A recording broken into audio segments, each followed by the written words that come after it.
Jason Mengel. At some point early on in your relationship, did the defendant get pregnant? Yes. Did intimacy change after the abortion? Yeah, it was very, very minimal. What Alex told her about why he cut his wrist? He had told her if she didn't leave him, he was going to kill himself. And when you say him, is that you? Me, yes. They were both going through some things in life, and she had, she had been through something traumatic. He had been through traumatic things, so they kind of bonded over, like, misery loves company kind of thing. Yeah, at one point she used to always have one in the center console, and I forget what I needed to cut, what I was going to cut. I think I had a shoelace that broke or something. I was going to cut it off and retie it, and I couldn't find a knife. I think you said that was within a few days prior to March 22nd, 2018? Yes. Did she tell you that she loved you? Yes. Did she tell you that she missed you? Yes. Did she tell you how much it hurt to be without you? Yes. Did she tell you how much she wanted to be with you? Yes. Did she ever talk about a future together with you? Yep.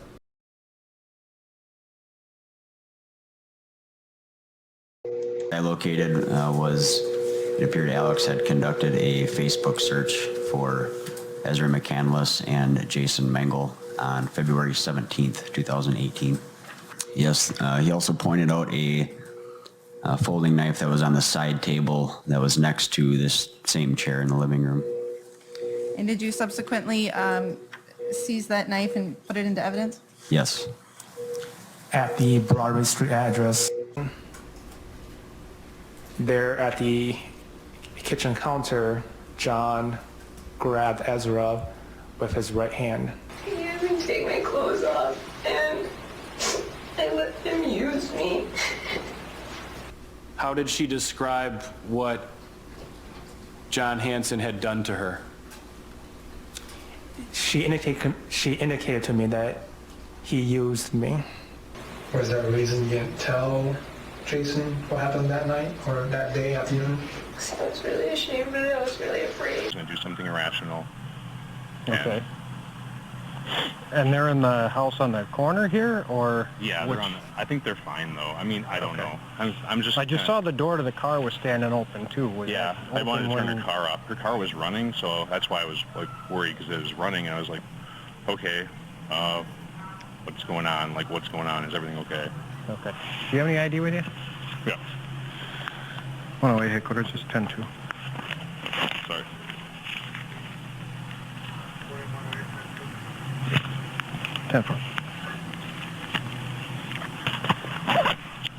Jason, you live in town? Roger that.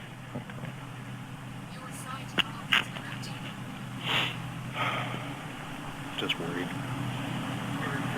I don't think he's dangerous, but I don't know. Do you know what his name is? Alex Woodsworth. Okay. I think it's Woodsworth or Woodsworth. 388. 388. 684. Roger that. You mind if I grab my bike quick? Just give me your address here and a phone number, and then we'll let you head out for now. Oh, I'm not going to head out. I'm just... You can head over there. Okay. I'll go and check on them. What's your address?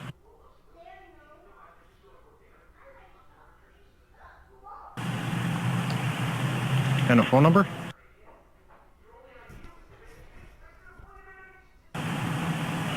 Okay. You can go over by your bike.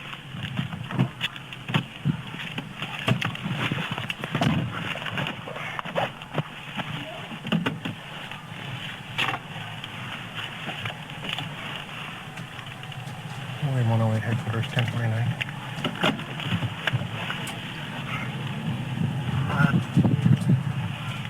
Stand by.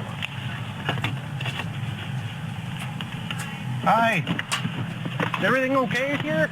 Yeah. Okay. Somebody called us kind of worried because they saw Jason come over here and he was going in the car and they weren't sure what was going on. No. Everything's fine. Everything's fine? Okay. Do you guys have any ID with you? Just Yeah. I got to write a report here that I came over and talked with you guys. They were just a little worried because they saw the car running over here and they weren't sure what was going on and all that jazz. You want to just slide it out of there? I don't want to take your wallet from you. I have this, and I'll find my license. Okay? Sorry. That's okay.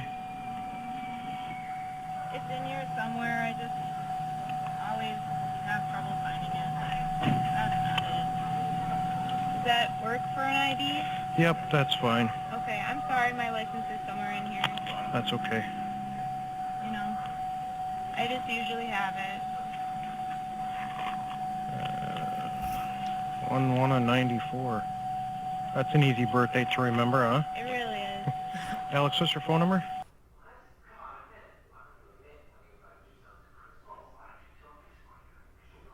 Okay, and you live here? What's the address, sir? Sorry for all this, like... It's okay. It's okay. I'd rather come here and check and it be nothing than have something bad happen. Ezra, where do you live? I live...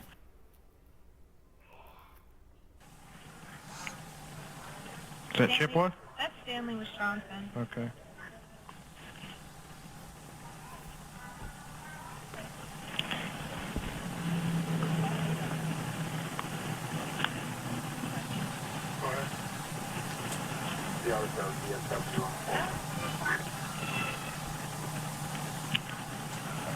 And a birth date, Ezra? October 6, 1997. And a phone number for you? Currently, it would be a house phone if that's okay? Yep.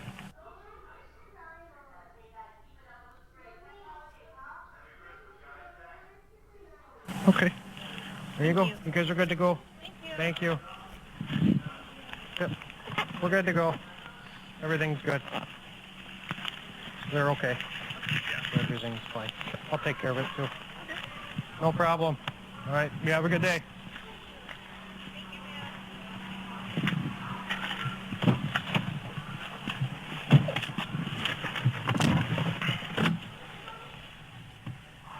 As the police drive off, and there's Jason on his bicycle watching what's happening in the car. That's the last time he'll see Alex alive. As they get in the car, this is where they go for that drive and end up on that muddy road. This is the day. These are the moments just before all of that happened. Unbelievable. Do you see that person? Yes. Is that Jason Mengel? Yes. And he's walking towards a bicycle, is that right? Yes. And that's more of him there, right there, where we see Jason Mengel, correct? Yes. And the reason that you were there was because there was a call about what Jason Mengel was doing there at that house, right? Yes. And you came to learn that Jason Mengel told you the woman in the car was his ex-girlfriend, right? Correct. And he told you, I think you'd said that she was not herself that day, is that right? That's what he had said, yes. Did he tell you that the reason that he said she was not herself is she'd given away a painting that was symbolic to him of their relationship? I recall that she had traded some artwork. Okay, but you didn't know what the artwork was, agreed? I did not. And you didn't know the significance of that artwork to Jason? And as the video goes on, in here we can see Officer O'Neill at the open door to the car parked in the driveway, is that right? Yes. And you learned that sitting in the driver's seat there was Ezra McCandless, is that right? I later learned that, yes. While you were, as the video goes on here, I'm just going to play it again with no volume.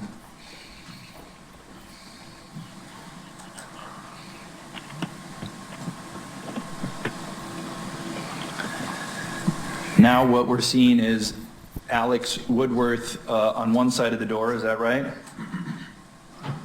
Yes. And Officer O'Neill on the other side of the door, correct?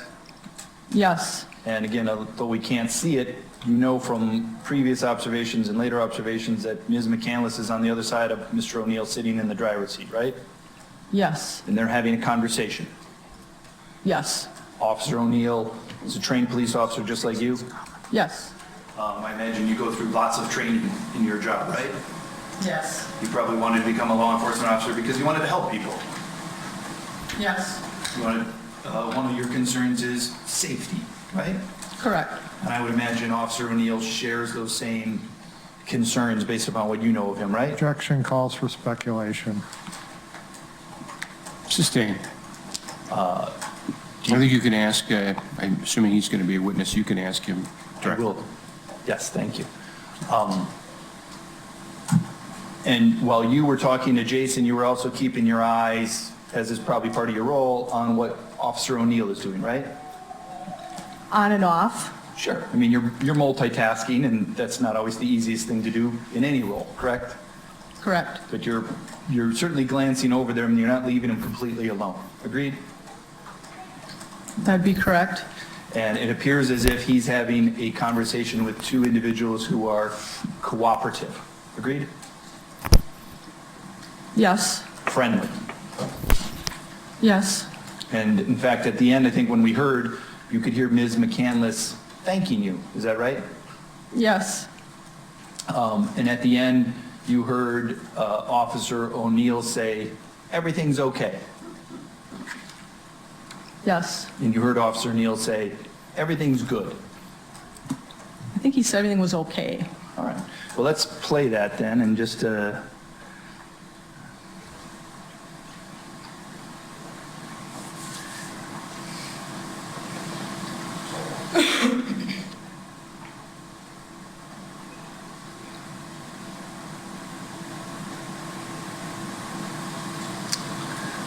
Is the volume working on your end?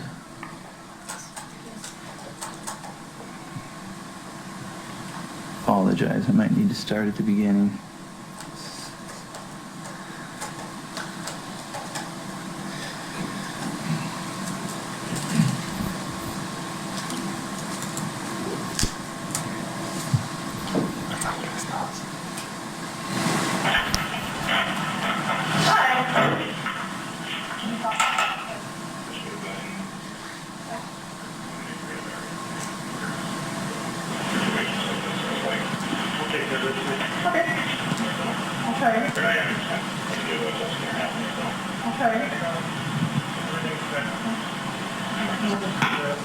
So we just watched a portion of the video. You saw Officer O'Neill turn to you in that video, Yes. and you saw him give you a thumbs up. Yes. And then you heard him say the words, "Everything's good." Yes, I stand corrected. He said everything is And it was a long time ago, right? Yes. And now as we're looking at the video here, we can see, we have a clear shot to the person in the driver's seat. Is that right? Yes. And I'm just going to play it again without the volume now to just get another, I'm going to ask you some questions about Ms. McCandless when I'm done playing this portion, okay? If I can find it again.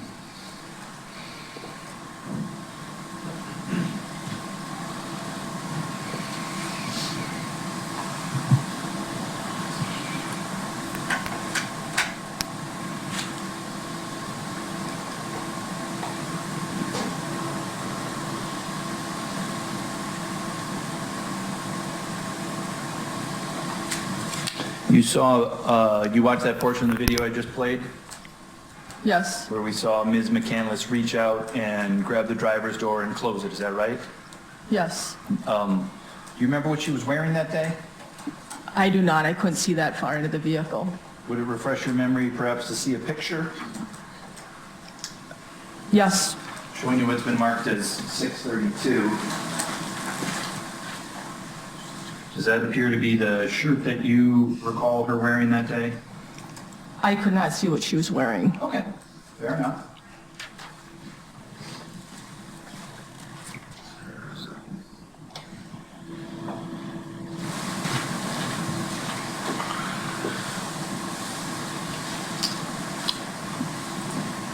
And at this point in the video at 12:49:32, I can't see Mr. Woodworth. Can you see him? Is he observable? I do not see him. I'm going to play because I want to ask you some questions about him, okay?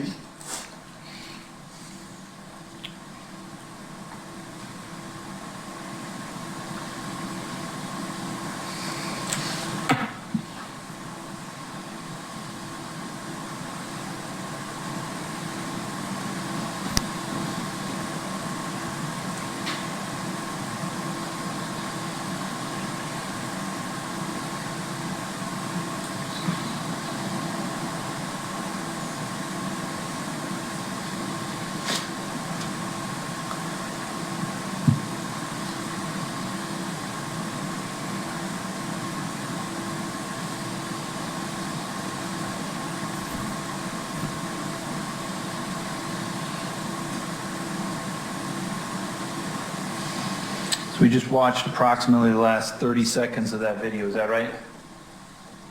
Approximately. And during that time, you saw Mr. Woodworth was at the front of the vehicle, and he walked over to the passenger side near the front passenger door, is that correct? Yes. And then he stopped and turned and looked over the roof of the car, is that right? I guess I'd have to review the video. I didn't look at it that closely. All right, we can do that. You see that where I've paused it there? You see him there?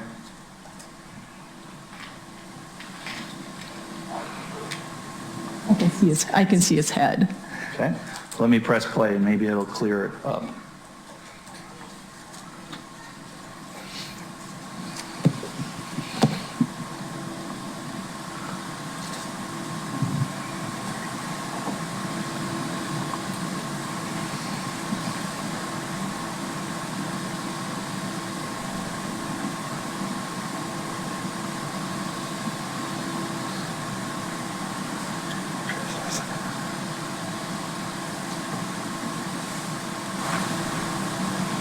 So I paused it there. What we saw is Ms. McCandless had the door open to her car, is that right? Yes. Officer O'Neill walked back after talking with you, got into his car and drove off, right? Yes. During that time, Mr. Woodworth walked from the front of the car to the passenger side of the car, correct? Yes. It appears as if he walked around to perhaps open the door. Agreed? I do not know if the door was open or closed for him. Fair enough. And then you see him turn and look across back towards the camera over the top of the car, is that right? Yes. And it's during that same time that the man with the bicycle approaches the car, correct? Yes. And that man's Jason Mangle. Yes. And it appears when you're driving off that Jason Mangle and Alex Woodworth are having some conversation. Is that correct? I'm not sure. Okay. And again, I understand you're not sure, but would you agree that it appears as if they're speaking to each other? I can say they're looking at each other. I don't know if they're talking to each other. Okay. And in the middle of those two men is Ezra McCandless. In the vehicle, yes. That's all. Thank you. And what vehicle did you leave in? It's my car. Okay. And then who was driving? I was driving. Okay. And then Alex was in the passenger seat? Yeah.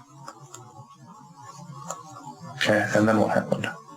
And then we were driving and I was talking about stuff and he seemed a little upset about some things, and then after that it just kind of gets funky, like in my brain, like I just start to, it's like there's a blank slate.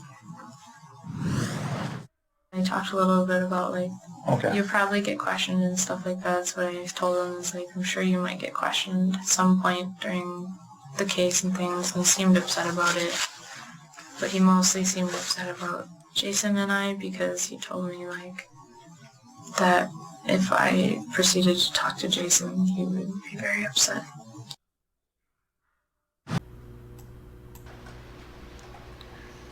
And I think you said this, did you stay at the hotel with her on the nights that there was a hotel for her to stay at? Yes.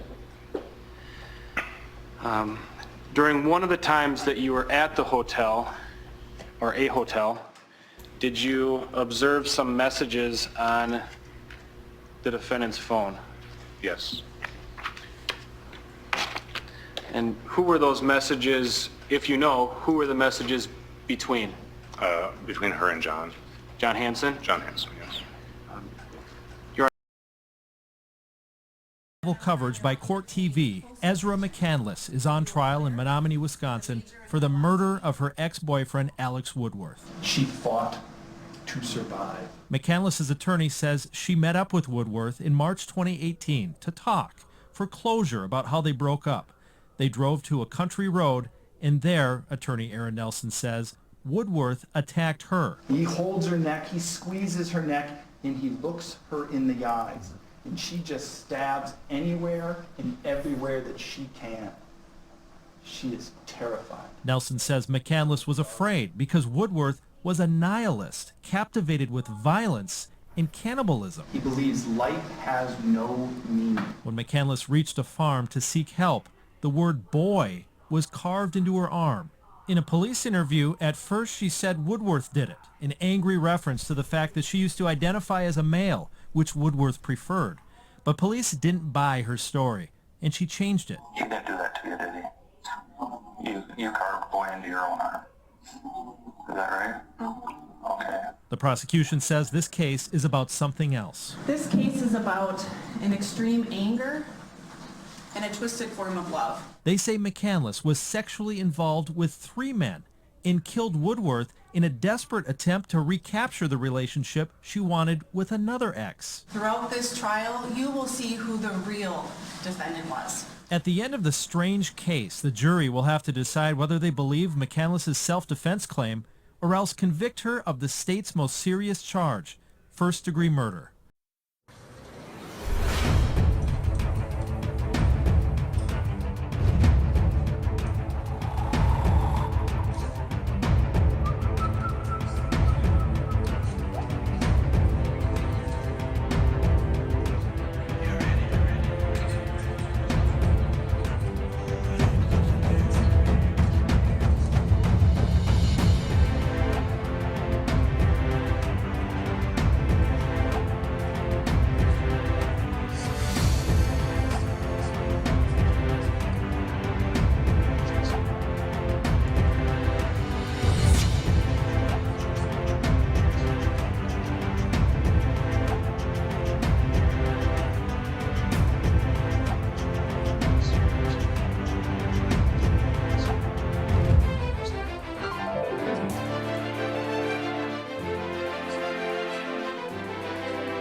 Yes, the state calls Jason Mengel.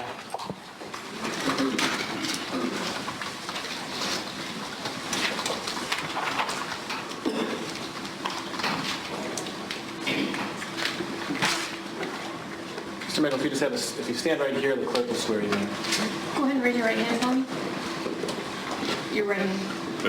Do you swear to tell the truth, the whole truth, and nothing but the truth to help you God? I do. You may have a seat up there in the green chair.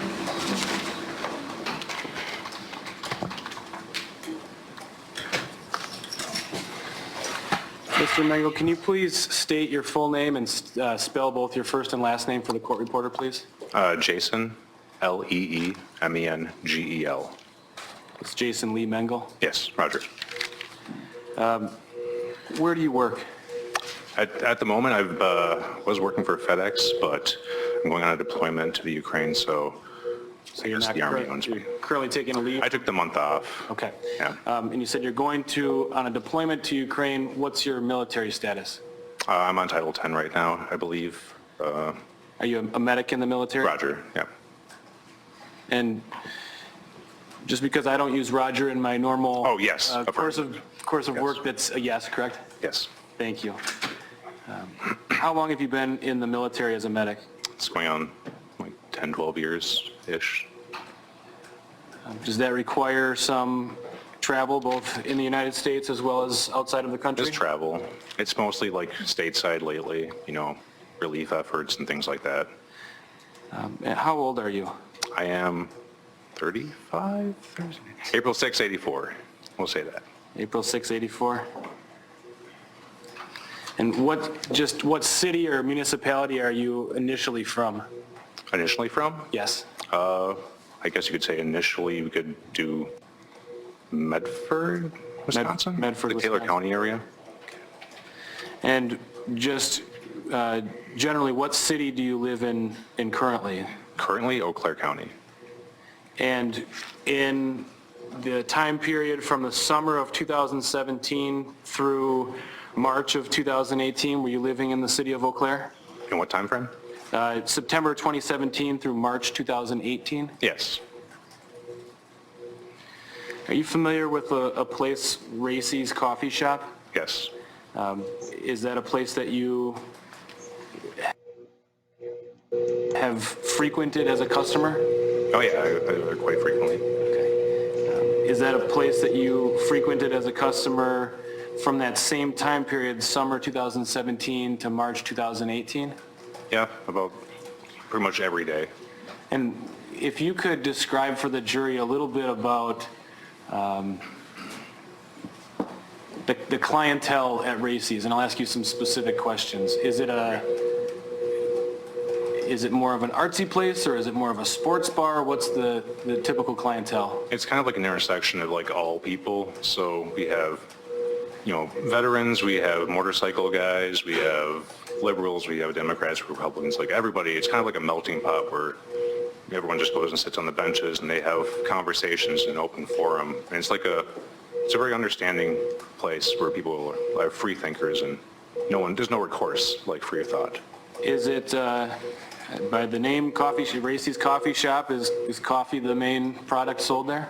I mean, yeah, they have coffee, but there's also the nucleus, which serves food. But so is that connected to? They're connected inside, yeah. Would it be common or uncommon for me to walk into Racy's and see somebody with a philosophy book or a journal? No. Students go there a lot to study, so. So that would be common? Yeah, very common. Is it a place that you would go to just grab a cup of coffee and head out, like maybe at Starbucks, or is it a place you'd go and, like you said, sit on the bench? It's a place for procrastination, I think. A lot of people go there with intentions of like studying but it's like a unified procrastination. It's kind of like, it makes it okay. So we can indulge in our vices, like people go there to smoke, and they really shouldn't be just, because it's communal, so like you all, Is it a lot of the same regular customers and regular employees when you go there? I mean, there's like monthly people that come like once or twice a month, but there's definitely daily, like they call themselves, or we call like Racy's Rats pretty much, just like. The Racy's Rats? Pretty much, just like hanging out at the coffee shop. And you said smoke cigarettes, does that happen out on the bench? Yeah, the benches are kind of like, that's for people like wax poetic and stuff like that. And the what? What I didn't hear you said. For which part? You said, the benches that's for people and the Like wax poetic, like just like people will go on rants about Trump, or they'll go on rants about anything, just about anything. Like I talk a lot about bikes out there because I'm very pro-biking. I talk about what? Bicycling. I talk a lot about bicycling out there because I'm very I don't know. I'm an enthusiast for cycling, so. So it's a place where if you're going to have a smoke, you step outside, sit on the bench, and have a conversation? Yeah, and everyone gives each other their fair, order for the conversation. Is it would you describe, speaking more of the regulars, the dailies, is it a close-knit group of people, or are there cliques? Sorry. Yeah, exceptionally close. Like, there's been a lot in people's lives at that place that people have experienced through each other. So, losses of friends, family members, people that move away, marriages, things like that. Like, yeah, it's always sad to see someone go somewhere else, like someone move to Portland or someone move, Is it like the coffee cheers kind of place? You could equivalent it to that, yeah. Now, did you know Alexander Woodworth? Yeah, he was a nighttime barista mostly, sometimes daytime shifts, but. So you would see him at Racy's? Yeah, I would get off work pretty late, so a lot of times if I was coming back into town, he would be running the night shift, so. And John Hanson, was he somebody that you would see? We're looking at February 4th and February 5th. What specifically did the defendant tell you happened during the February 4th incident. The nighttime one? Yes. They had all been drinking together. They were kind of giving her a hard time for not keeping up, so she was trying to like drink with the boys, I guess. And let me just stop you there. Who was they? They were drinking together. John and Ryan. Is that John's roommate at the time? John's roommate, yes. So John, Ryan, and the defendant were drinking, right? Yes. What did the defendant tell you happened next? She stated that she was being taken upstairs. Well, she had puked in the toilet quite a bit. Ryan went to bed. And she was taken upstairs and laid in bed. And she just assumed, like, she assumed that she was being taken care of, like she could just use the bed then. Did the defendant tell you what she said John did next? She said that she felt her tights being pulled down at some point. Did the defendant say that John had sex with her? She says when she woke up, she said that something felt off. She says in the moment of it, she was blacked out, drunk pretty much. So that's she what she remembers said. vaguely. And I didn't mean to interrupt, I'm sorry. Yeah. That was information that she told you. Yeah, that there was that a woman will know some things if something has happened in the morning. Did the defendant tell you if John told her to go into another room? I think I believe he asked her to go into a different room. Yes, I can't recall though for sure. Okay. Now, it sounds like a nighttime incident, and then did the defendant tell you that if she stayed over at John's house that night? She stayed over and he dropped her off in the morning, I believe. So on February 5th, 2018, you referenced the second assault. What specifically did the defendant tell you happened on February 5th? She said that he dropped her off. She said that he played kind of coy to it, that nothing had happened. So he dropped her off. To use the bathroom. Was that dropped her off at the apartment? At our apartment, yes. Okay. You said John came in to use the bathroom? That's what I believe she had stated. And what did the defendant tell you happened next? That there was a second assault at the apartment. Did the defendant tell you where that happened in the apartment? On my bed. Our bed. Were you still in a dating relationship with the defendant at the time of that assault on February 4th? Yes. As well as February 5th? Yes.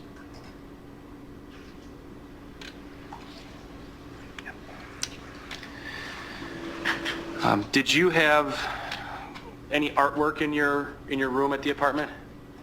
There's lots of pieces of art in the apartment, yeah. Was there a specific piece hanging over the bed? Yes, there was. Do you remember if that painting over the bed was there when the defendant and John Hansen were in there on February 5th, 2018? I believe it would have been. I was still there when I returned. Okay, so it was there when you left and it was there when you returned? Do you know what eventually happened to that painting? I know I gave it back because I felt weird. It had sentimental value and I didn't want it looming over my head.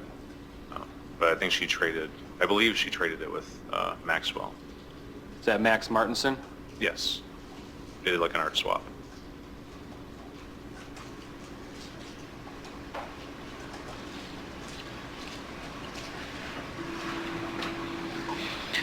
Now, did you eventually learn of another sexual relationship the defendant was involved in while you were in a dating relationship with her? Yes. Who did that involve? With Alexander Woodworth. Do you remember approximately when you learned about that relationship? I kind of knew something was up at points, but I didn't really finitely know until the night that I had the conversation with him and John Hansen at Racy's. So did you confront both of them at the same time? Yes, I had a conversation with them. Okay. And I'm sorry, I didn't mean to use the word confront. I should let you speak. How did you confirm that there was a sexual relationship between the defendant and Alex Woodworth? just like the list I made, I kept compiling things and it just fit. So I kind of figured it out myself. Plus other parties had elaborated to it on me. Did you ask the defendant about the relationship? Not immediately. Now let's start with your conversation between you and the defendant. What did the defendant tell you about those messages? She insisted that it was of a malicious manner, like that it wasn't what I thought. Did she tell you, and I don't want you to assume, I just want you to tell me what she told you if she did she tell you anything that explains what you mean when you say it was in a malicious manner? Not until we had actually left the hotel, because we went on a drive, but that's when she inferred to it being it's like an assault. Said that John Hanson assaulted her? Yes. Did she say whether that was before or after those messages that you saw? Did you say that before or after? I should rephrase that. So the messages aren't from the date that you saw them, are they? No, I think I screenshotted them to for my own levity to. And the. I screenshotted them for my own levity to save, because I was thinking I was losing my mind in all these conversations with people. So the messages say February 11th through 14th as the dates. You didn't see them until a couple weeks later, is that right? Yes, until later on. So did the defendant tell you that as she described it, the assault by John Hanson occurred before or after the dates on the messages? I cannot recall. I know that the assault happened while I was gone. Actually I created a timeline. A bit of a timeline, correct? Yeah. And that was based on information that you knew at the time you created the timeline? I was trying to make sense of it all. Did that have a date that you're aware of that you believe the assaults to have happened on? Yeah, I don't think I put it in. I put it on the paperwork, yes. And if I showed you that timeline that you created, would that help refresh your recollection as to when you believe the assault to have occurred? Yes. Your Honor, may I approach? You may. Counsel, it's actually marked as 455. I'm not finding it right this second.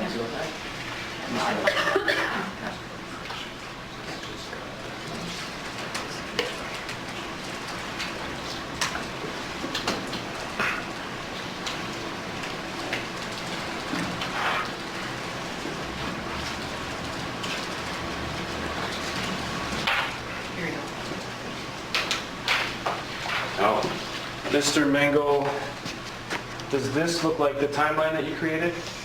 Yes, this is the one I gave the police officers. And I'm going to ask you just to review it, and then I'll ask you some follow-up questions once you've had a chance to take a look and see if it refreshes your memory.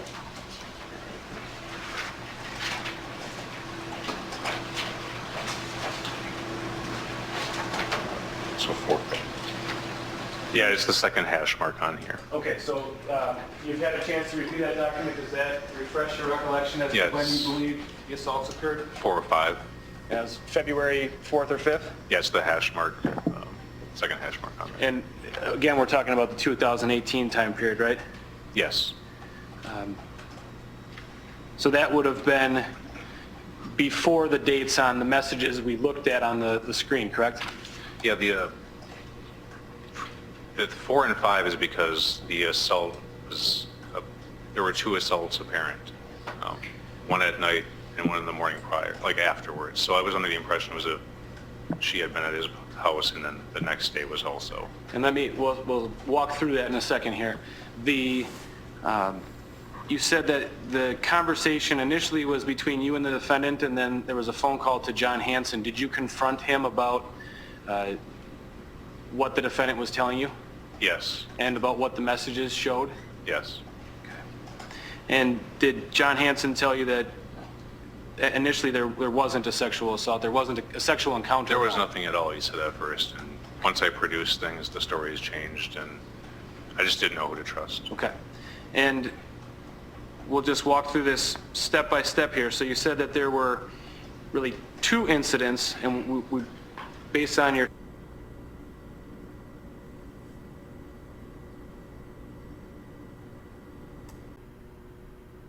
you've talked to a number of officers in preparation for or during this investigation, is that correct? Oh, yes, not very many. And as far as, and you've also had an opportunity to review some of the transcripts of those recorded interviews? Yes. And if I was able to show you a portion of a transcript, would that help refresh your memory as to what dates you were actually gone in February 2018? I believe it would. Your Honor, may I approach? You may. Counsel, it's DOJ 4320. Should I show you? Yes, please.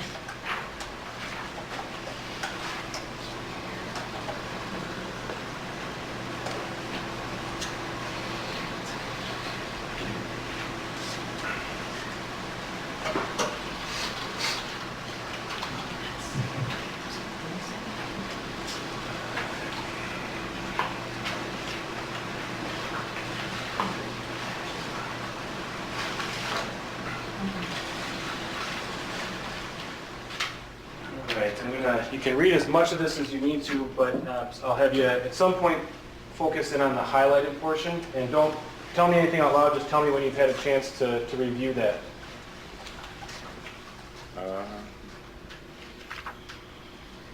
Yeah, I reviewed it. Does that refresh your recollection as to when you were gone? Yes, it says. And then I'll take this away from you, and if you could just tell me, based on your refreshed recollection, what dates approximately you were gone in February 2018? It said 4th to 14th, I believe. Or I didn't know I was going to have to read it out. Sorry. I was reading my own words. I wasn't sure I was going to have to speak them again. 05 to 13. Okay. And what were the dates that you were gone, if you recall? 05 to 14. So February 5th to February 14th, 2018? Yes. Do you remember getting, you said that the defendant living with you at the apartment changed while you were gone. How did you become aware that that changed? We had a conversation one night. She seemed kind of distant, but I didn't think anything was too amiss. And the next morning she had messaged me that she needed to move out. Did that catch you off guard?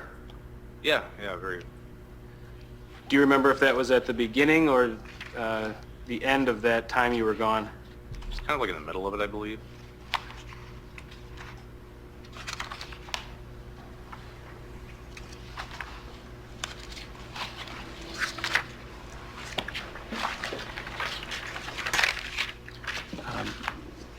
Did the defendant actually move out of the apartment? When I returned home, her stuff was gone, so yes.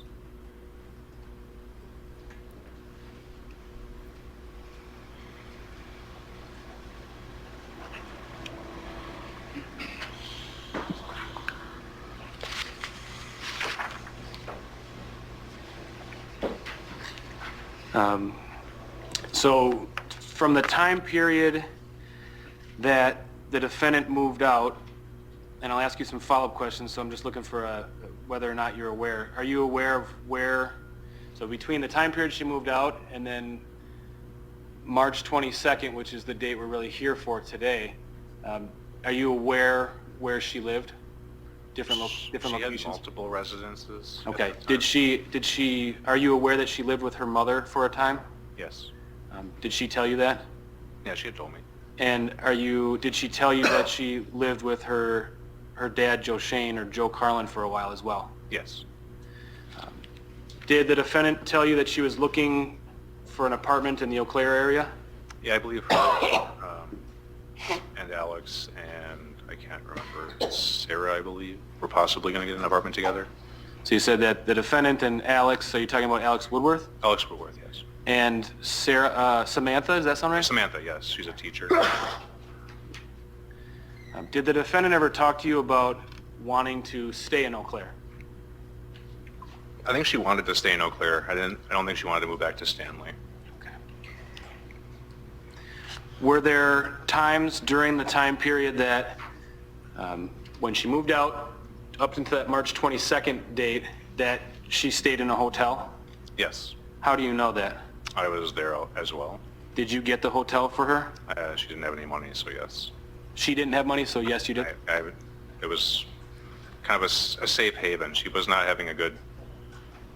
Her home situation wasn't always optimal, so So is it she? Judge, I'm going to object to that. Okay, again, just a reminder, Mr. Mangle, just, Yes. you don't have to explain, just answer the questions. So, can I go ahead, Judge? Yes, go ahead. So she needed a place to stay and you were helping her out. She just needs somewhere to stay. Was she welcome at your apartment anymore?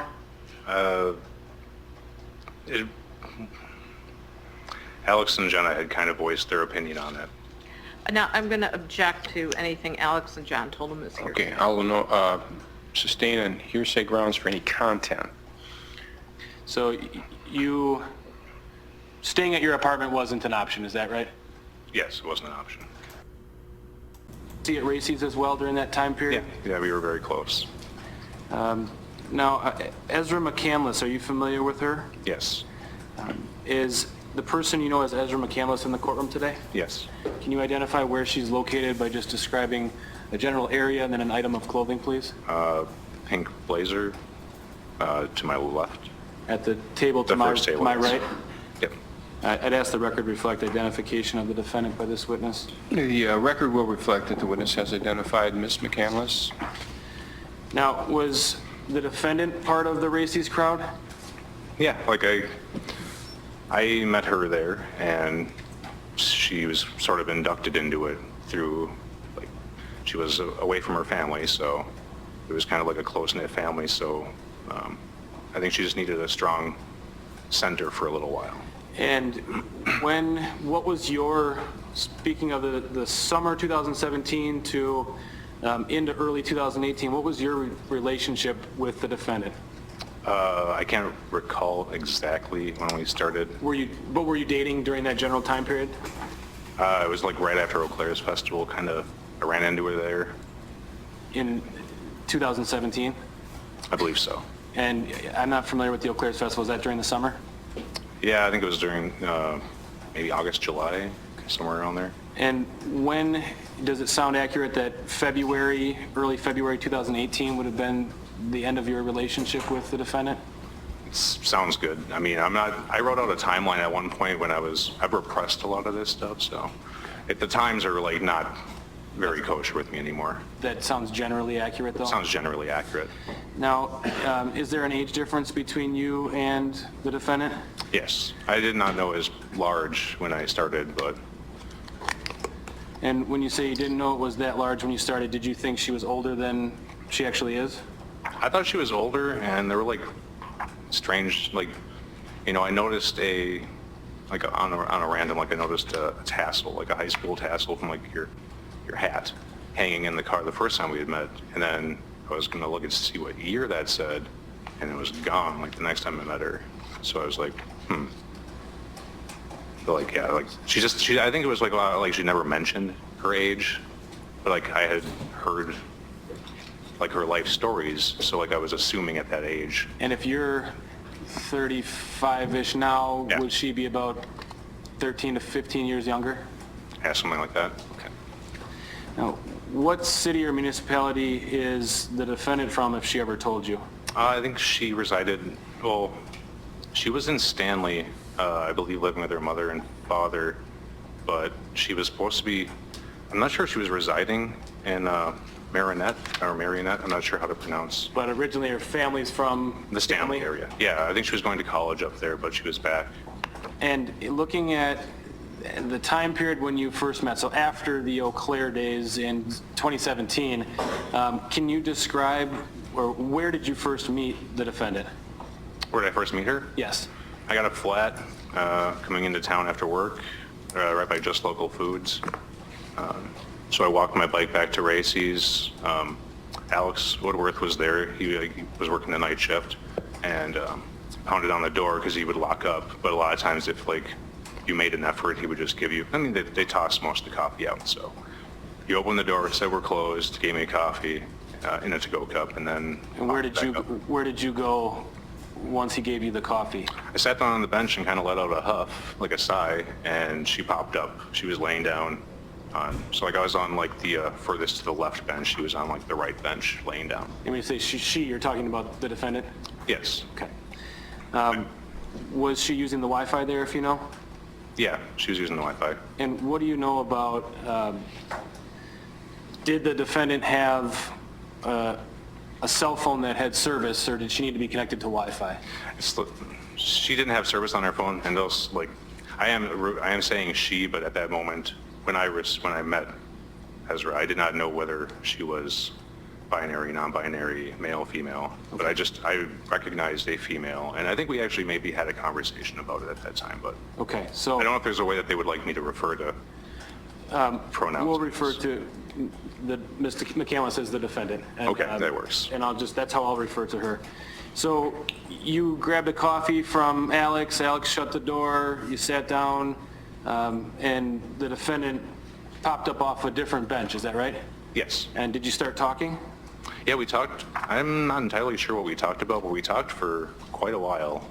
So you drank some coffee, smoked some cigarettes, I assume? I mean, I was drinking coffee. I don't think she had any with her, but smoked smokes. And I think she didn't actually smoke back then, but she might have bummed one. And then you just kind of hung out? Was it into the early morning, or do you not remember? The sun wasn't coming up yet, but I eventually went home, and I didn't think we were going to ever see, like, we talked a little bit about art and stuff, so she had followed me on Instagram, or we had, like, exchanged Instagram information, and I thought that was kind of it, because under my impression, she was just there for the Eau Claire Festival, and I didn't expect to see her again.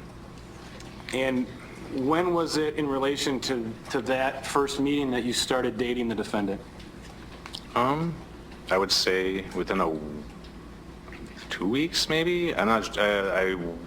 That's an approximation. I have a date written down at some point, but I think it was like in July at some point when we actually made it like we're going to be dating. July 6th kind of makes sense to me for some reason. And that would be 2017? Roger. Or yes. Yeah.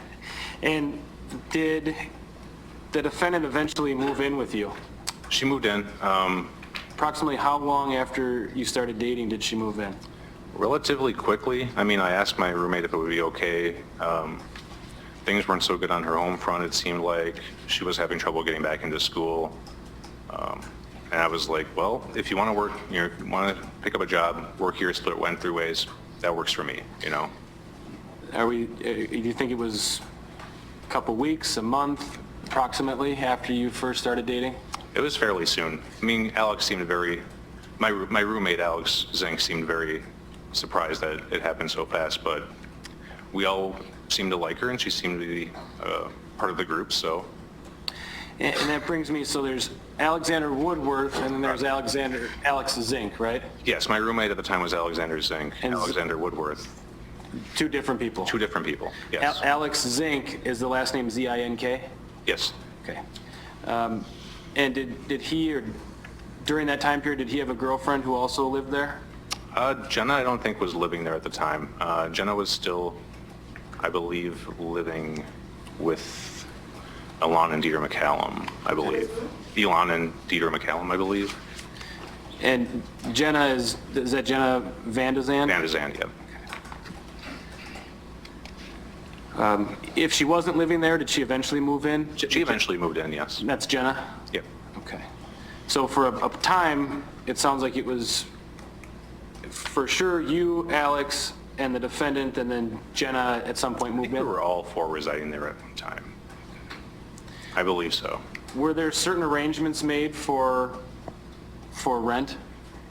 It was like a verbal contract, and I mean, it's not like I don't know how you would put it. It was more of a verbal, like me and Alex had the rent, and then the idea was that she would find an occupation of some sort. I think she started working at Joann Fabrics and just like kick in what she could. But we were all trying to help her get back into school or do something with her art because she was really involved in the art community. And I mean, it's not like we were going to like put her on the street. So there was a loose understanding the defendant would kick in, whether it was utilities or rent. Yeah. Did she ever kick in for those? I think she did at one point for a little bit, but I think times were kind of tough and she had to take part of it back. You said she worked at Joann Fabrics. Do you know, was that a full-time job or less than full-time? I don't know if she was full.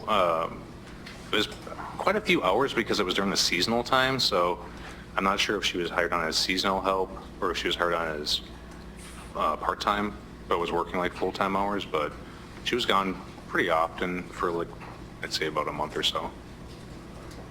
And she was like very optimistic like during that period. Did you get a feel, or did she ever tell you if she had lots of money or if she was struggling? I kind of knew she was not doing the greatest, but like she was always fairly charitable. Like around the holiday season, she spent a lot more on us than I thought she probably should have, which, I mean, was appreciated because it is the holidays, but at the same time, I was hoping she would look out for herself. Why build a new high-tensile steel chassis just to lower the driving position 10 millimeters? Because when you're crafting performance, no measure is too extreme. The Lexus LC and LC Hybrid. Experience amazing at your Lexus dealer. Did the defendant have a car? She had a silver Impala. In that silver Impala, did it have some drawings on it? Yeah, she painted it. The top had a bird. I think it's a shrike on a bike. So I want to focus on the time period of when the defendant moved in with you and Alex, and then Jenna was there as well. Was your relationship roommates, or, and I'm specifically talking about you and the defendant, was it roommates or were you intimate? What was the general nature of the relationship? It was intimate. Okay. Were you exclusive, at least as far as you knew? Yeah, I was exclusive. So you weren't seeing anyone else? No. Did you think she was seeing anyone else? What time period are we talking about? Let's say up until, from the time she moved in until the end of 2017. I'd say pretty confident. Okay. Confident that she wasn't seeing anyone? That she wasn't seeing anyone. Yes. Did you see each other daily? Yeah, I mean, we lived together. In passing sometimes, usually at the coffee shop, usually, at home, depending on what day it was. I mean, I was working weird hours, but... How would you communicate if you weren't just crossing paths or at the house together? Would you call, text, Instagram? Yeah, I don't know if she had a texting app at that point. She had used a Text Now app or something at one point, but it was mostly just Facebook Messenger and Instagram for the most part.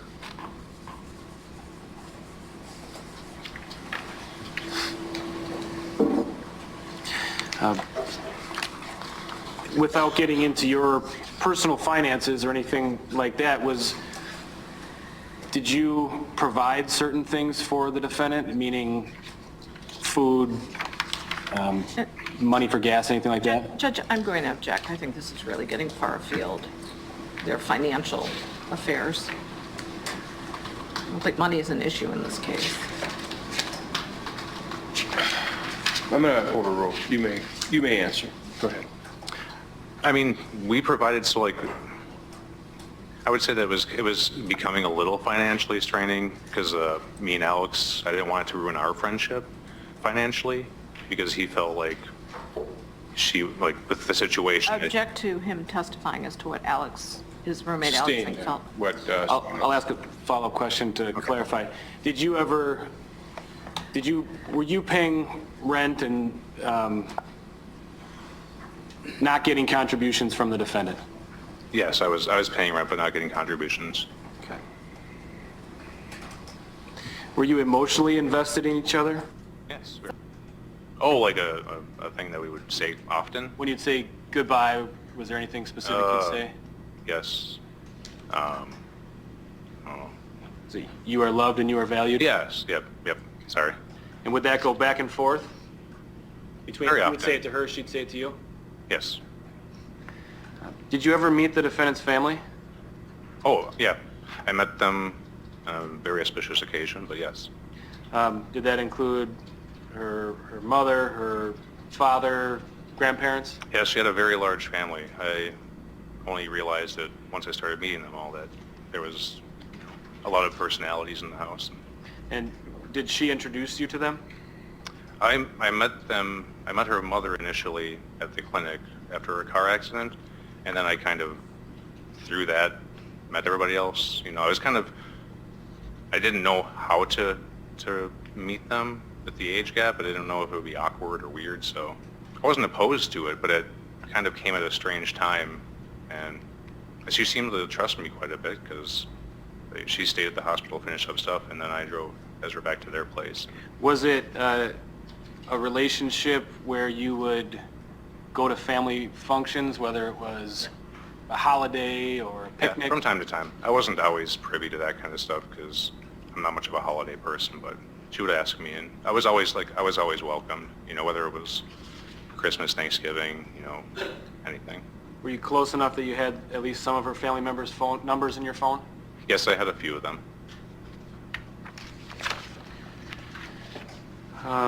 What were some of the, and we'll just briefly touch on this, what were some of the things that you and the defendant would do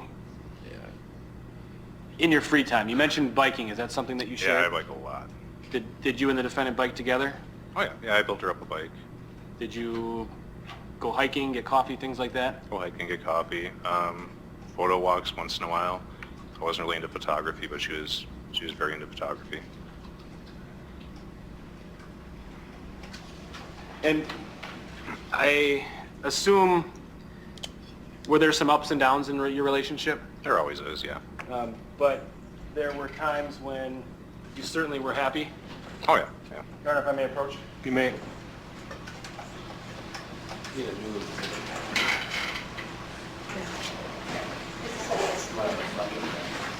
What's the number going to be?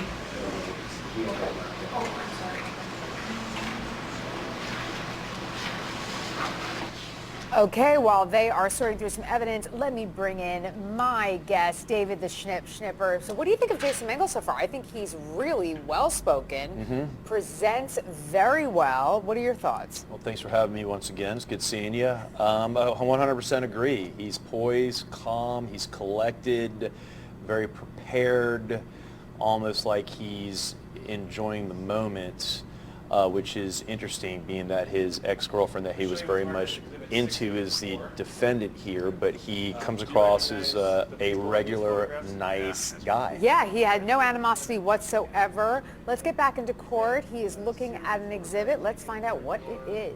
Relationship? Yes. Okay. I would move Exhibit 684 into evidence and ask for permission to publish briefly. Any objection? No. All right, Exhibit 284 will be received. 684. If I said 284, I apologize. 684? Now, Mr. Mengel, those are obviously photographs of one of the happy times, right? Yeah, we're just on the couch goofing around. Okay.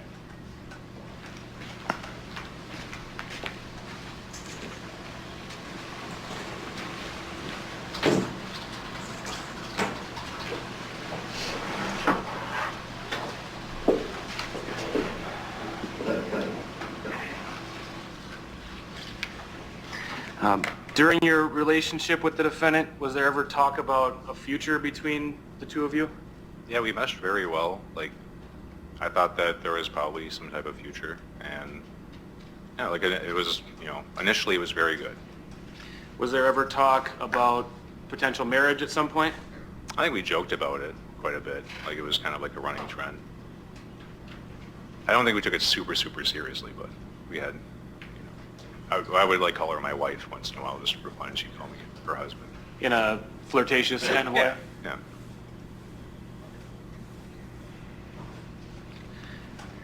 Yeah. Did you ever talk about having children together? No. At some point early on in your relationship, did the defendant get pregnant? Yes. And that was pregnant by you? I do not know, like, who's...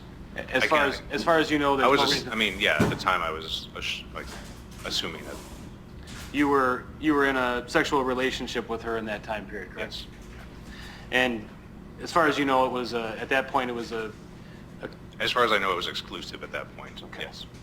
And was that in the September-October time period in 2017? I believe so. I think it was right before her birthday. When is her birthday, if you remember? October 6th. Okay. I believe. And it would have been 2017 because that's the time period that you were dating, right? Yes, we were dating. How did you find out that the defendant was pregnant? Well, I kept trying to talk her to going into the clinic because she was not having, so she was vomiting a lot. She seemed really sick, lethargic. She wasn't putting on any weight, and I thought she had mono or something. So she was like, "Well, I don't have insurance. I don't have the money for this. I don't want to go in." And I was like, "You need to go in because, you know, this is just like medic Jason talking. Like, I'm worried for you. You shouldn't be puking this much." And yeah, we went in and she got one of the baseline tests they do is a pregnancy test. And she was told she was pregnant? Yes. Did the defendant shortly thereafter have an abortion? Yes. Did you and the defendant ever discuss whether or not she would have an abortion? Not really verbally. It was kind of at the, when they told her that she was pregnant, I didn't say anything, and she's asked for paperwork, and I'm Judge, I'd operating. like to approach the bench. Versus McCandless. It's getting good inside. Jason Mengel is on the stand. Let's get you back in. To a verbal conversation about whether or not the defendant would have an abortion? I'm under the understanding that it's the woman's choice. So, like, when the actions were started, I just stepped back and let what happened happen because. So there wasn't a real conversation about. No, I wasn't going to like tell her what to do. You certainly didn't pressure her to have one, correct? No. And the abortion that eventually happened in Minnesota, is that right? Yes. And you drove her to the clinic, or you went with her at least? I went with her, yes. And you paid for the abortion? Yes. And when you got to the clinic, did she told you that she didn't want you at the clinic, correct? Yeah, it was very strange because I didn't know. I mean, it was a very surreal situation for me in general, but I thought that she would want me there for support, but then she told me that she just wanted, you know, she didn't want me to see her like this or any of that. So I was understanding, and I kind of just hopped on a bus and bummed around town. So you just kind of rode the buses for... Rode the buses, bummed around, yeah. And eventually went back to the clinic? Yeah, after I got a message from her. Prior to the abortion, you mentioned that your relationship was intimate. Was that... did intimacy change after the abortion? Yeah, it was very, very minimal. Would you... And I should have asked this earlier, the sleeping arrangements up to that point when she first moved into the apartment, did you share a room? Yep, we shared a room. And shared a bed? Yes. After the abortion, did you end up sleeping on the couch or on the floor? I slept on the couch quite a bit. Yeah, it was just hard on me. And would the defendant sleep in the bed? Yeah, she would try to coax me upstairs, and I just wasn't emotionally. So the couch was in a different room altogether? Downstairs, yeah. Now, shortly after, or sometime within the months after the abortion, did you take a trip to California? Yeah, I went with my friend Josh. And where in California did you go? Well, we flew into Detroit first, then we went to San Francisco, took the Redwood Coastal Transit up to Arcata. It's like where the redwoods are. What was how long were you gone approximately? About a week. And what was the purpose of the trip?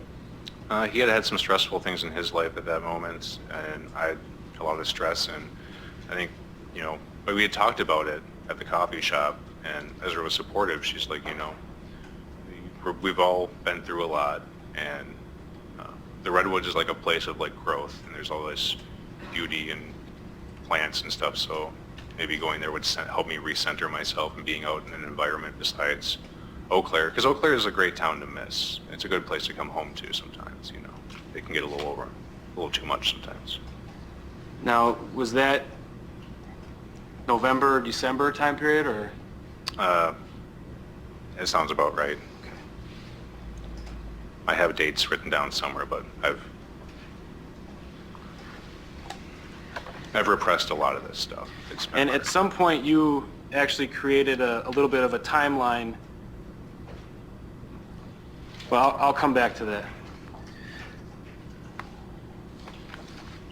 I want to go ahead a little bit we'll talk about January into February of 2018. Is there Are you familiar with the game Dungeons and Dragons? Oh yeah, D&D. And what, you said D&D? Yeah, D&D. Okay. If you could explain for the jury what just generally that is. It's, you roll dice, it's kind of like a game of chance, but like you get to, I'm saying like a lot.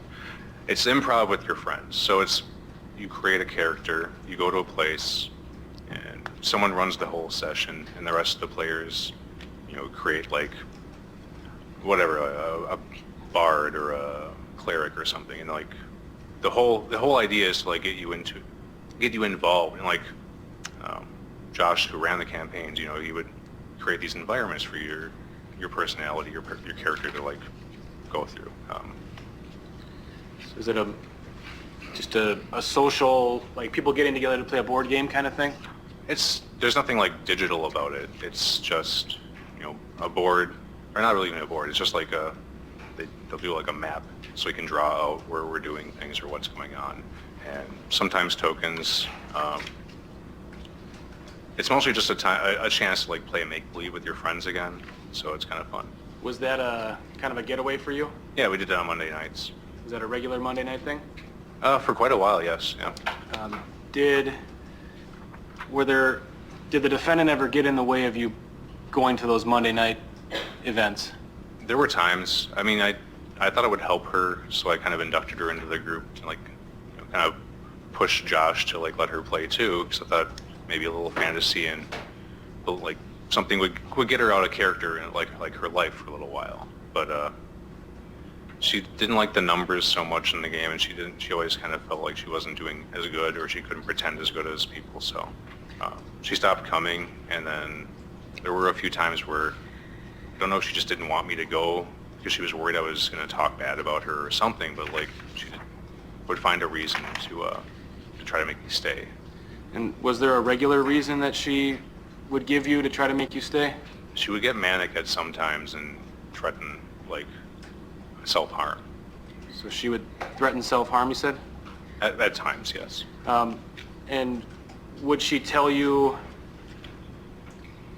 if she wanted you to come home, or if she wanted you to stay, or what? She wanted me to stay, and I felt really bad a lot of these times because it was like the one, it always seemed to be the one Judge, day. I'd like to approach the bench. Just in his testimony here, he gave an opinion about Ms. McCandless being, quote, manic, quote, and then threatening self-harm.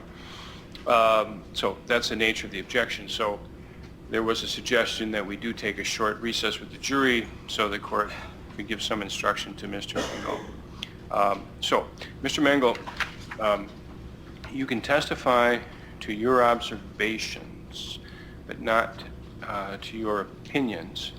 Okay? Okay, Bradford. So you just have to be very careful about that, because sometimes witnesses tend to want to give an explanation before they give an answer. So if you would do your best to just focus on the question that is asked of you and answer that question without giving a preface or an opinion about someone else. There is a ruling, the court is not allowing any laypersons to give opinions about mental health or diagnoses, that sort of thing, unless they have the credentials and they've been called as an expert. So, however, you are allowed to give your observations about things that happen, things you see, things you hear, I mean, if you're asked about those things. Okay? Okay. But just keep in mind that the witness can only testify about things of their own personal knowledge, with some exception. But anything else the counsel would ask that Mr. Mengel be instructed on? Not from the state, Judge. All right. Is the defense satisfied with that instruction to Mr. Mengel? 1 minute. I'm just...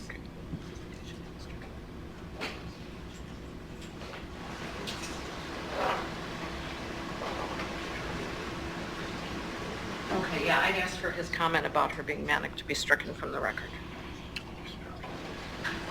And the court to instruct the All jury right. to Well, frankly, that's water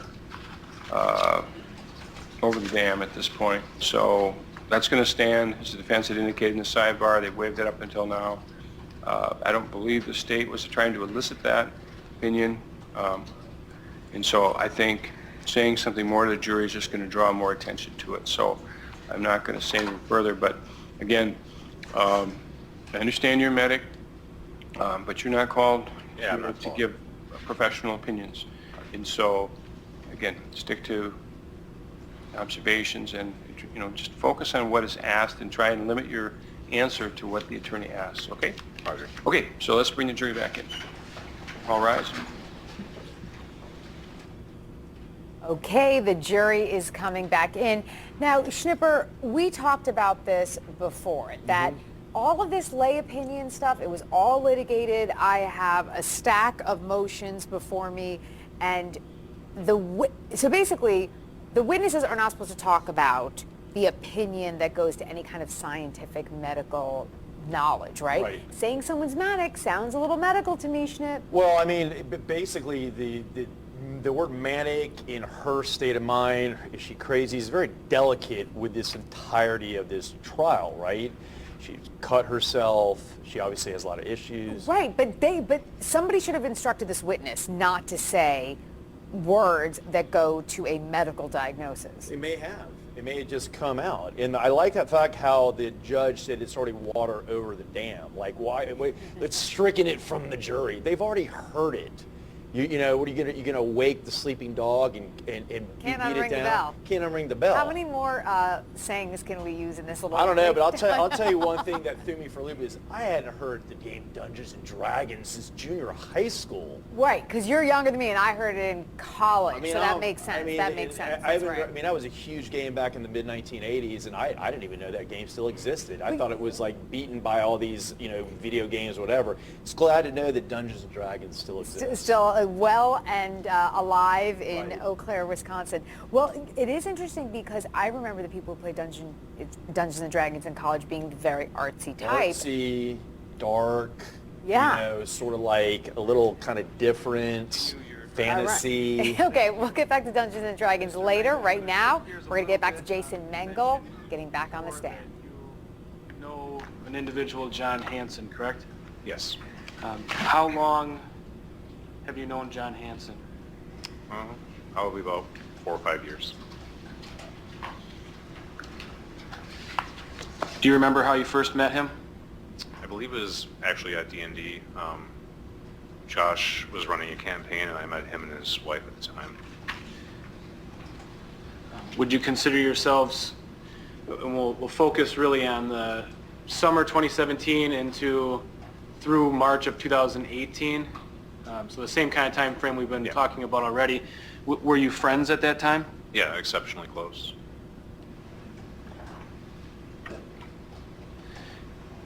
Did you ever hang out with John Hansen as well as the defendant at the same time? Yeah, on multiple occasions. As far as you could tell, were the defendant and John Hansen friends, or were they acquaintances? They were friends. They had interests and hobbies.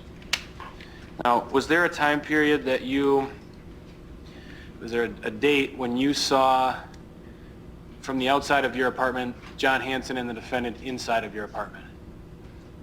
There were multiple times, I guess, but yeah, there was one specific one at the... Was there I guess we'll call it an incident that you observed?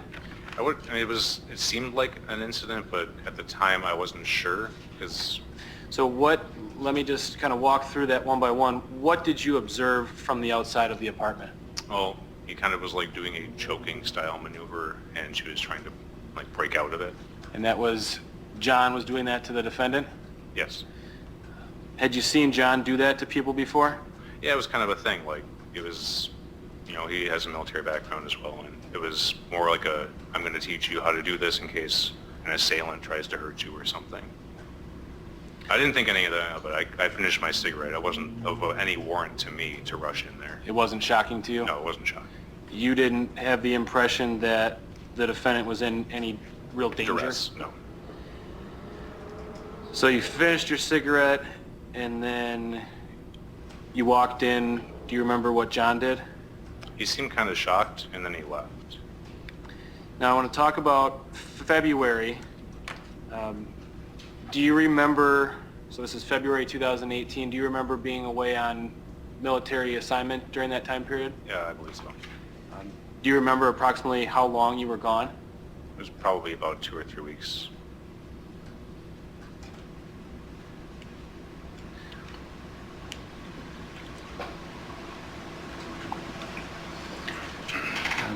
You don't happen to remember the dates, do you? Negative.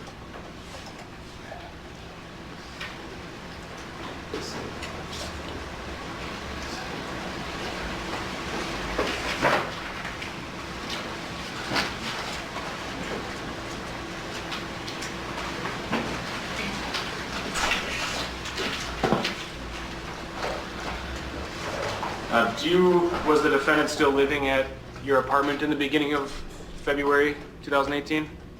Yes.